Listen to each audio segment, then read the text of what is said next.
बहुत सारे लोग इस समय उनका दल छोड़ के जा रहे हैं और ऐसे वक्त में अपने भतीजे यानी कि जिस तरह से पार्टी का उनको भविष्य के तौर पर देखा जा रहा था उनको हटाना बहुत बड़ी बात हो जाती है। क्योंकि सिर्फ ऐसा नहीं है कि आकाश आनंद ही इस तरह की बयानबाजी करते हैं। आपने देखा कि बीजेपी के तमाम सारे नेता, चाहे अनुराग ठाकुर की बात करिए या प्रवेश वर्मा की बात करिए, मनोज तिवारी की बात करिए, ऐसे तमाम दिग्गज नेता हैं बीजेपी के जो आए दिन इस तरह की अनाप-शनाप बयानबाजी करते हैं, लेकिन पार्टी उनके खिलाफ कुछ भी एक्शन नहीं ले पाती। लेकिन यही होता है कि देखिए, जब भी आप कोई गलत बयानबाजी करेंगे उसका समर्थन नहीं होना चाहिए, उसके खिलाफ तुरंत एक्शन होना चाहिए ताकि दूसरे नेताओं को भी इससे सीख मिले। लेकिन मायावती के लिए जैसी कि वे राजनीति लगातार करती आई हैं, पिछले 10 सालों की राजनीति में हम देखें तो यहाँ पर विपक्ष के साथ मिलकर के वो खड़े रहने के तो तमाम दावे करती हैं, लेकिन मोदी सरकार पर किसी भी तरीके का कटाक्ष करने से किनारा करती नजर आती हैं। ऐसे में 2024 का लोकसभा चुनाव है, बड़ा चुनाव है। इस चुनाव को साधने के लिए मायावती 89 की लोकसभा सीटों पर चुनाव लड़ने का फैसला किया है, लेकिन कमजोर नजर आ रही हैं क्योंकि पार्टी के तमाम यहाँ पर सिटिंग। मायावती ने ये निर्णय लिया अपनी पार्टी के खिलाफ।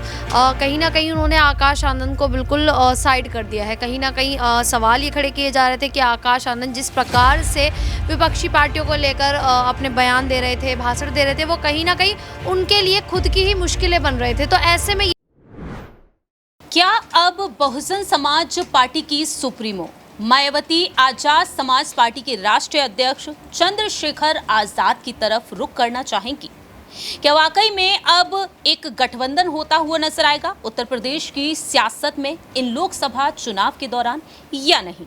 संकेत यहां पर साफ तौर पर कहीं ना कहीं अब दिखाई दे रहे हैं। कहीं ना कहीं चंद्रशेखर आजाद का रास्ता अब साफ होता हुआ नजर आ रहा है। बड़ी वजह यह है कि अब मायावती ने अपने भतीजे आकाश आनंद से सभी पदों से बर्खास्त कर दिया है। आखिरकार यहां पर मायावती आजाद का साथ चाहेंगी या नहीं?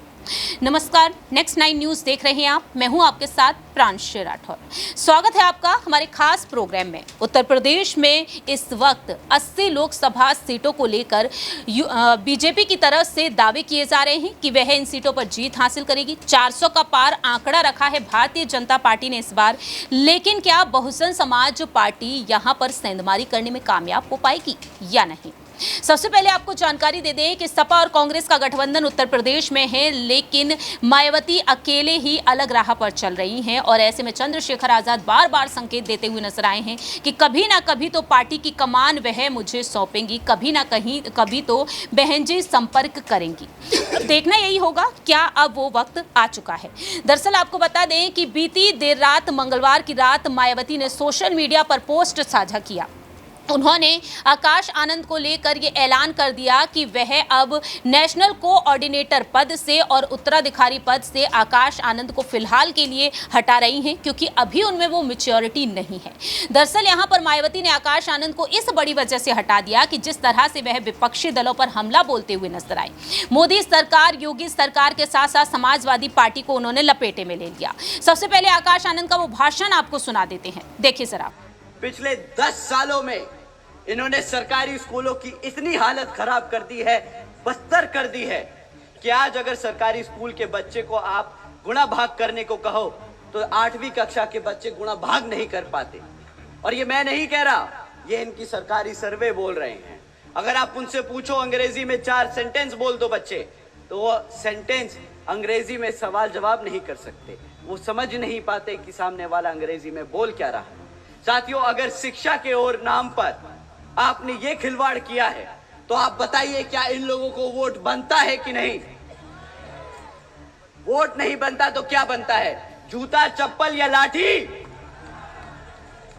क्या तीनों मारोगे?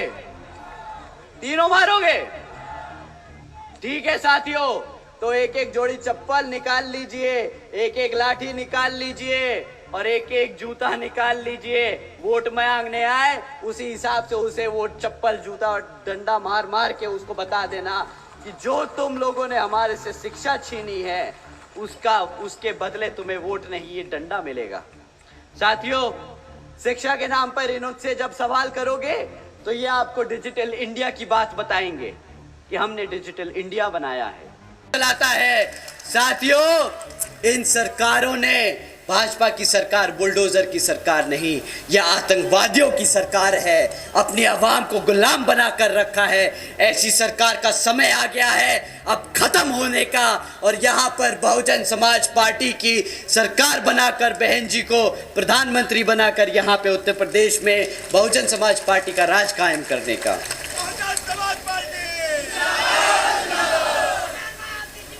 साथियों, अगर हमारी बात थोड़ी ज़्यादा छुप गई हो और इलेक्शन कमीशन को लगे कि हमें तालिबान नहीं बोलना चाहिए था या भाजपा को आतंकवादी नहीं बोलना चाहिए था, तो हम उनसे दरख्वास्त करेंगे कि यहाँ उतर के आके देखें और गांव-गांव में घूमें और पता करें कि यहाँ के जो बहन बेटियाँ हैं, जो हमारे युवा हैं, वो किस हालत में जी रहे हैं। वो खुद समझ जाएंगे कि जो हमने कहा वो गलत नहीं, वो सत्य है, वो सच है, वो हमारी आवाम आज जी रही है। आपने सुना कि किस तरह से आकाश आनंद आतंकवादियों से योगी सरकार की तुलना कर देते हैं, लेकिन दूसरी ही तरफ आकाश आनंद ये भी कह देते हैं कि जूते चप्पल और लाठी रख लीजिएगा भाजपा के लोगों के लिए। और इसी भाषण के चलते आकाश आनंद फंसते हुए नजर आते हैं। और आज नौबत ये आ चुकी है कि आकाश आनंद को उन पदों से हटा दिया गया है, क्योंकि मायावती स्थिति को भांप चुकी हैं कि कहीं ना कहीं उनकी पार्टी की मुश्किलें बढ़ सकती हैं आकाश आनंद के इन भाषण के चलते। चंद्रशेखर आजाद ने बीते कुछ दिनों पहले अपने इंटरव्यू में साफ तौर पर कहा था कि आकाश आनंद को इस तरह की भाषा शैली का इस्तेमाल नहीं करना चाहिए। मुझे हैरानी है जो उनके लिए भाषा लिखी जा रही है, उनके भाषण के लिए, वो देखकर मुझे हैरानी होती है। लेकिन वह कहते हैं कि आक्रामकता तो बनी रहनी चाहिए लोकसभा चुनाव के बाद भी आकाश आनंद की। सवाल यहां पर रहेगा हमारे सहयोगी अमन जी से कि आखिरकार आकाश आनंद को लेकर वह क्या कुछ कहना चाहेंगे। जिस तरह से आकाश आनंद को सभी पदों से बर्खास्त कर दिया है, क्या आने वाले दिनों में मायावती एक बार फिर से इसी पद पर उनकी वापसी कर पाएंगी या नहीं? देखिए, पहली बात तो मायावती ने जो कदम उठाया बहुत साहसिक कदम है, क्योंकि उनकी पार्टी में बहुत सारे लोग इस समय उनका दल छोड़ के जा रहे हैं और ऐसे वक्त में अपने भतीजे यानी कि जिस तरह से पार्टी का उनको भविष्य के तौर पर देखा जा रहा था, उनको हटाना बहुत बड़ी बात हो जाती है। क्योंकि सिर्फ ऐसा नहीं है कि आकाश आनंद ही इस तरह की बयानबाजी करते हैं। आपने देखा कि बीजेपी के तमाम सारे नेता, चाहे अनुराग ठाकुर की बात करिए या प्रवेश वर्मा की बात करिए, मनोज तिवारी की बात करिए, ऐसे तमाम दिग्गज नेता हैं बीजेपी के जो आए दिन इस तरह की अनाप शनाप बयानबाजी करते हैं, लेकिन पार्टी उनके खिलाफ कुछ भी एक्शन नहीं ले पाती। लेकिन यही होता है कि देखिए, जब भी आप कोई गलत बयानबाजी करेंगे उसका समर्थन नहीं होना चाहिए, उसके खिलाफ तुरंत एक्शन होना चाहिए ताकि दूसरे नेताओं को भी इससे सीख मिले। लेकिन मायावती ने जिस तरह से आकाश आनंद के ऊपर ये पाबंदी लगाई है, वो अपने आप में बताता है कि वो पार्टी की जो गाइडलाइन है उससे समझौता करने के मूड में बिल्कुल भी नहीं है। वो चाहे उनका भतीजा हो या पार्टी का कोई और नेता, उन्होंने स्पष्ट संकेत इस बात का दे दिया। अब रही बात इसकी कि आने वाले दिनों में क्या उनके ऊपर से बैन हटेगा, क्या बाकी आने वाले दिनों में उनको पार्टी की जिम्मेदारी मिलेगी। कई तरह के अभी कयासबाजियाँ शुरू हो गई, लेकिन ऐसे में आकाश आनंद जिस बड़बोलेपन का कहीं ना कहीं जो इजहार कर रहे थे वो ख़त्म होता हुआ नज़र आ रहा है। क्योंकि देखिए, सरकार को इस तरह के शब्दों का प्रयोग करना वो कहीं से भी तर्कसंगत नहीं है, कोई भी उसको ठीक नहीं ठहरा सकता। यही बात थी कि मायावती ने उनको अभी साइडलाइन कर दिया, किनारे कर दिया, और यहाँ पर खुद उन्होंने कह सकते हैं पार्टी की बागडोर एक बार फिर से थाम ली, क्योंकि तमाम रैलियों में वो गई भी हैं और आने वाले दिनों में उनका मुझे लग रहा रुख जिस तरह से रहा है वो जाएंगी भी। तो यहाँ पर स्पष्ट संकेत है कि जो भी इस तरह की बयानबाजी करेगा उसको बख्शेंगे नहीं, बल्कि सज़ा के तौर पर उसको इस तरह से पाबंदी करेंगे कि फिर दोबारा इस तरह की बयानबाजी वो ना कर पाए। देखिए, आकाश आनंद को लेकर वह साफ तौर पर कहती हैं कि जब तक उनमें वो मैच्योरिटी नहीं आती है तब तक तो उनकी इन पदों पर वापसी नहीं होगी। लेकिन आने वाले समय में आकाश आनंद ये सब कुछ समझ जाते हैं, तो कहीं ना कहीं इस पद पर फिर से देखे जा सकते हैं। ऐसे में यहाँ पर चंद्रशेखर आजाद के लिए कहीं ना कहीं रास्ता साफ दिखाई दे रहा है। क्या मायावती आने वाले दिनों में चंद्रशेखर आजाद को लाना पसंद करेंगी या नहीं? देखिए प्रांशी, अगर आज़ाद की बात करें तो जाहिर बात है कि आज़ाद ने खुद ही अपने आप से कहा है कि अगर उनको मौका मिलता है, अगर मायावती उनको बुलाती हैं तो वो कभी इनकार नहीं करेंगे। लेकिन अभी तक भी ऐसा नहीं हुआ है कि मायावती ने आज़ाद को इस योग्य समझा हो कि वो पार्टी को आगे लेकर जा सकें। जबकि आज़ाद ने साफ तौर पर ये बात कही कि भाई जो संघर्ष करके आता है उसको हमेशा जिम्मेदारी मिलनी चाहिए, क्योंकि उसको पता है सही क्या है, गलत क्या है, किस तरह से काम करना है, क्योंकि उसने ज़मीनी स्तर पर काम किया। और देखिए, आज़ाद के बारे में बिल्कुल इसमें कोई दो राय नहीं है कि ज़मीनी स्तर पर चाहे संघर्ष की बात करें या काम करने की बात करें, उन्होंने काम किया और इस नाते उनको जो है जिम्मेदारी मिल सकती है। लेकिन जिस तरह से वो अपना दल बनाकर अलग राह अपनाकर चल रहे हैं, तो ऐसे में हो सकता है कि मायावती उनको ये जिम्मेदारी ना भी सौंपे, क्योंकि ऐसे में आज़ाद लगातार खुद अपनी पार्टी को मजबूत करते हुए दिखाई पड़ते हैं। आप देखिए, चाहे हम राजस्थान की बात करें या बिहार की बात करें, कई जगह पर चंद्रशेखर आज़ाद अपनी पार्टी को मजबूत करते हुए दिखाई पड़ते हैं। तो ऐसे में बहुत कम ऐसे चांस हैं कि मायावती आज़ाद को बुलाकर अहम जिम्मेदारी सौंपें। लेकिन हाँ, अगर आज़ाद को बुलाते हैं, जिम्मेदारी सौंपती हैं, तो मेरे ख्याल से दोनों की राह एक हो सकती है और कई दलों के ऊपर फिर जो कह सकते हैं बीएसपी और आज़ाद समाज पार्टी का अगर विलय हो जाता है, तो ये तमाम दलों के ऊपर भारी पड़ते हुए नजर आ सकते हैं। बिल्कुल, कहीं ना कहीं अगर एएसपी और बीएसपी साथ में आ जाती है तो एक बड़ा सियासी फायदा तो मायावती और आज़ाद को होता हुआ नजर आ सकता है। न्यूज़ रूम में जिस तरह से यहाँ पर जो अभी यहाँ पर जो हमारे पत्रकार हैं वह जो अपनी बात रख रहे हैं, उनको लेकर तो यहाँ पर ये बातें सामने आई रही, लेकिन दूसरी ही तरफ अगर कमेंट सेक्शन पर भी रुक कर लिया जाए, जो लाइव सेशन में हम देख रहे हैं उसमें भी देखा जा रहा है कि लोग ये बात खुलकर रख रहे हैं कि कहीं ना कहीं आज़ाद और मायावती को साथ में आ जाना चाहिए। अगला सवाल यहाँ पर शालिनी से लेना चाहेंगे कि यूपी की सियासत में 80 लोकसभा सीटें और 80 लोकसभा सीटों को लेकर मायावती जिस तरह से अकेले ही बात कह रही हैं, जीत का दावा कर रही हैं, क्या मायावती को अकेले चलकर, आकाश आनंद भी एक तरीके से साइड हो चुके हैं, तो कहीं ना कहीं यहाँ पर मुश्किलें बढ़ती हुई नजर आ सकती हैं। अकेले चलकर मायावती वो सियासी फायदा उठा पाएंगी? देखिए मैम, जिस प्रकार से मायावती ने ये निर्णय लिया अपनी पार्टी के खिलाफ, कहीं ना कहीं उन्होंने आकाश आनंद को बिल्कुल साइड कर दिया है। कहीं ना कहीं सवाल ये खड़े किए जा रहे थे कि आकाश आनंद जिस प्रकार से विपक्षी पार्टियों को लेकर अपने बयान दे रहे थे, भाषण दे रहे थे, वो कहीं ना कहीं उनके लिए खुद की ही मुश्किलें बन रहे थे। तो ऐसे में ये कह सकते हैं कि मायावती ने अपने भतीजे को कहीं ना कहीं बचाने के लिए, उन्हें ऐसा लगा कि जो उनका भतीजा है वो अभी पूरी तरीके से राजनीति में आने के लिए तैयार नहीं हुआ है, वो परिपक्व नहीं है।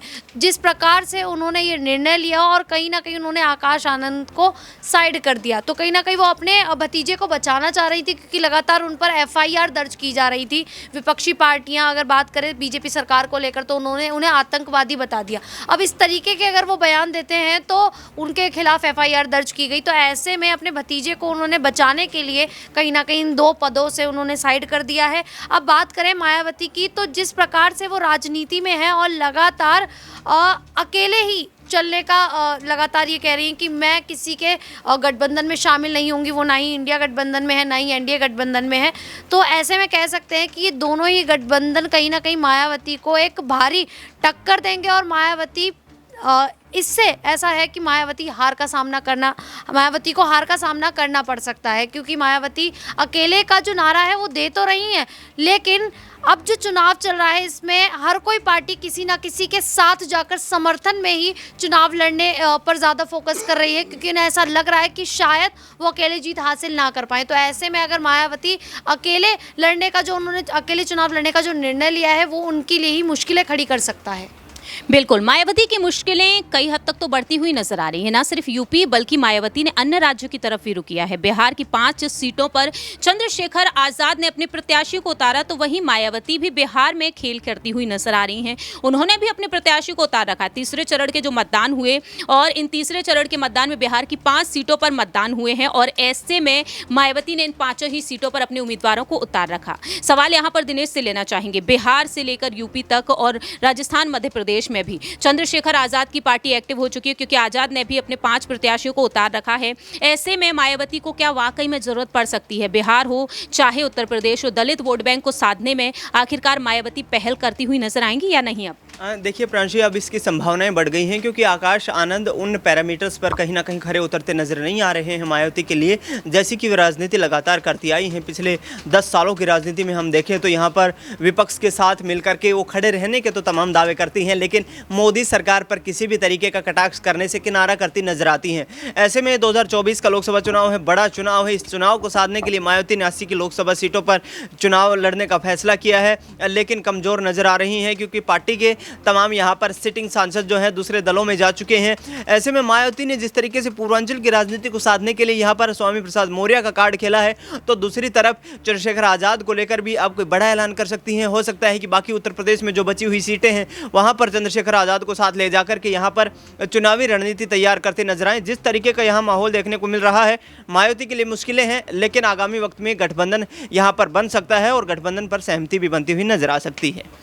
अब यही देखना होगा आने वाले दिनों में आखिरकार यहाँ पर पहल करने की कोशिश की जाएगी या फिर नहीं। फिलहाल तो देखा जाए चंद्रशेखर आजाद बार बार देखा जाए संकेत देते हुए नजर आए हैं कि वह बसपा के साथ आना चाहते हैं। 2017 में उन्हें जेल हो जाती है और इस वक्त मायावती पार्टी से बाहर का रास्ता उन्हें दिखा देती हैं। आजाद को लेकर आकाश कहते हैं कौन आजाद, मैं नहीं जानता। छोटे राजनीतिक दलों को वह नहीं जानते हैं, लेकिन देखते होंगे ये छोटा सा राजनीतिक दल ही बहुजन समाज पार्टी को कितना सियासी फायदा देता हुआ नजर आ सकता है यदि गठबंधन हो जाता है। तकरीबन 20 से 22% वोट बैंक यूपी में दलित है, वहीं 19% बिहार में है। देखते हैं कि आखिरकार मायावती यहां पर ये कोशिश करती हैं या नहीं। फिलहाल इस खास प्रोग्राम में इतना ही। बाकी की तमाम अपडेट्स के लिए देखते रहिए नेक्स्ट 9 न्यूज़।